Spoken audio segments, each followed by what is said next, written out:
Hello and welcome once again to the Old Man Speaks. I'm Joshua, the Old Man, and I come to you 3 times a week for 5 minutes and talk about nothing in particular.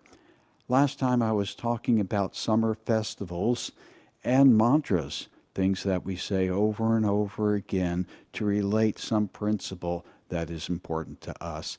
And it's not just old men that have these types of mantras. My mother had quite a few. My favorite, which is relevant to today's story, was that if you want to get something done, ask a busy person. It's because of a very, very busy person that I ended up going to the Milwaukee Irish Festival. See, I had no real plans to go to Milwaukee, but I was thinking about it. The Washington Irish Festival was no longer around, and I was looking to get that energy buzz back. So I sent an email to the local Jewish congregation there because I like to participate in Sabbath activities. And in the email, I wrote that I'm considering the idea of coming to Irish Fest, but I wanted to find out if there was a motel or a hotel within walking distance of their congregation.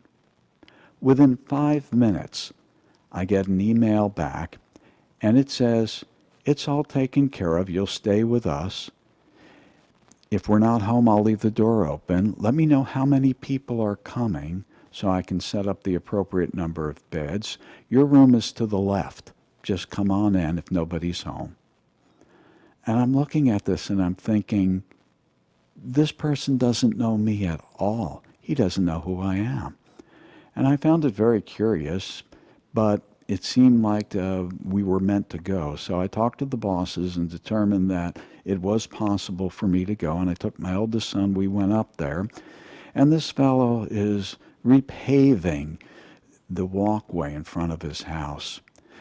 In between doing that, he's coming in and greeting people because there are people coming to borrow cassette tapes of lectures. See, in addition to being the president of the congregation, he is also running a tape library of lectures for the community. In between all this, he is doing gourmet cooking, and you can tell a real experienced chef by the way they handle their tools. And this fellow was very adept. Like just watching him cutting up vegetables was quite a thing to behold. And it's because of him that we came in there, and it was a lovely family full of children and friends, and we had a great time there and experienced something I had never experienced before at that festival. It was enormous. The festival ground in Milwaukee is gorgeous, and we just had a great time. And by the way, the gentleman who invited us for a living, he was a pediatric endocrinologist, quite an important one.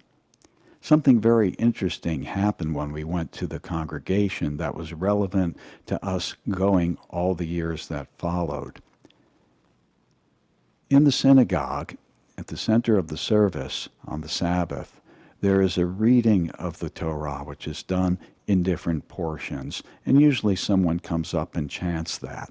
But this day was a special day. It was a child's bar mitzvah. And in addition to the child reading, they had different family members and friends doing the different portions. And things were going on along as I usually would expect them. But one gentleman got up there and he put a lot of energy into the reading. He was into every word and did a dramatic reading.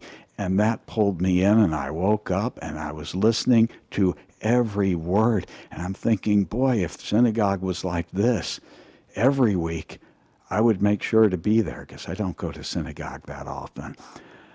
So as it turns out, the next day we were at the festival, and that same gentleman was there with his wife. And I went over and I greeted him, and we exchanged words. I told him how much I appreciated his rendering of the Torah.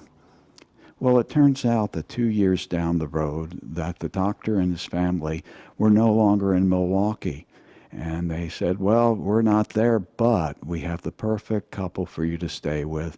And it was that gentleman and his wife, who's a child educator for young children, very important thing to be. And we've been very close with them ever since, and that's pretty much the reason why we were able to keep going. We had a very nice place to stay and good friends to enjoy the festival with. Until next time, take care, be well, see ya.